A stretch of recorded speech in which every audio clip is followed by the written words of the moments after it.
Chapter 5. I will sing for the one I love a song about his vineyard. My loved one had a vineyard on a fertile hillside.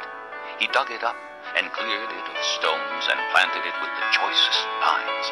He built a watchtower in it and cut out a winepress as well.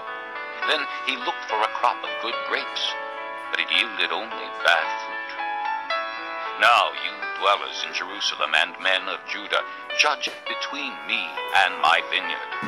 What more could have been done for my vineyard than I have done for it? When I looked for good grapes, why did it yield only bad? Now, I will tell you what I am going to do to my vineyard. I will take away its hedge, and it will be destroyed. I will break down its wall, and it will be trampled. I will make it a wasteland, neither pruned nor cultivated, and briars and thorns will grow there. I will command the clouds not to rain on it.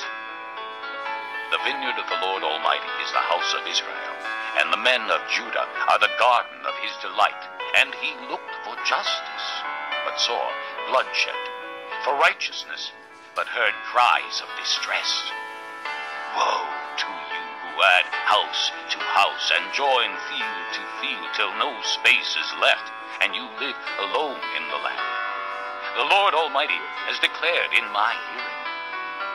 Surely the great houses will become desolate, the fine mansions left without occupants. A 10-acre vineyard will produce only a bath of wine, a homer of seed, only an ephah of grain. Woe to those who rise early in the morning to run after their drinks, who stay up late at night till they are inflamed with wine. They have harps and lyres at their banquets, tambourines and flutes and wine, but they have no regard for the deeds of the Lord, no respect for the work of his hands. Therefore my people will go into exile for lack of understanding.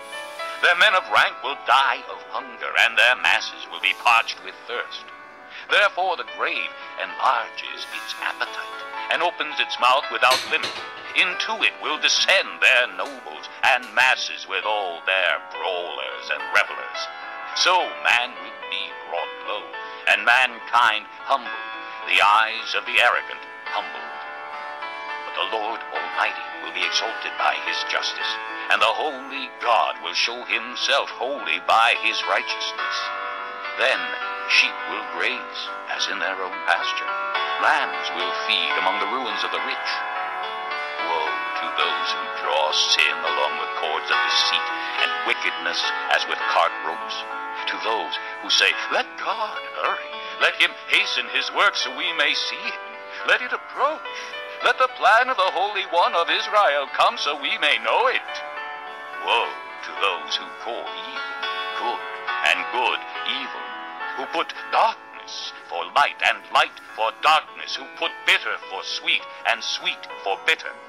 Woe to those who are wise in their own eyes and clever in their own sight. Woe to those who are heroes at drinking wine and champions at mixing drinks, who acquit the guilty for a bribe, but deny justice to the innocent. Therefore, as tongues of fire lick up straw, and as dry grass sinks down in the flames, so their roots will decay, and their flowers blow away like dust. For they have rejected the law of the Lord Almighty, and spurned the word of the Holy One of Israel. Therefore the Lord's anger burns against his people. His hand is raised, and he strikes them down. The mountains shake, and the dead bodies are like refuse in the streets.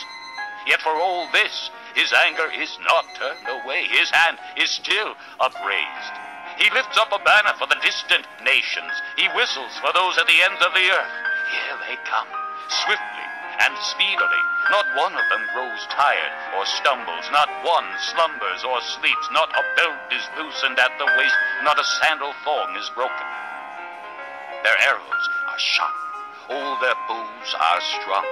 Their horses' hoofs seem like flint.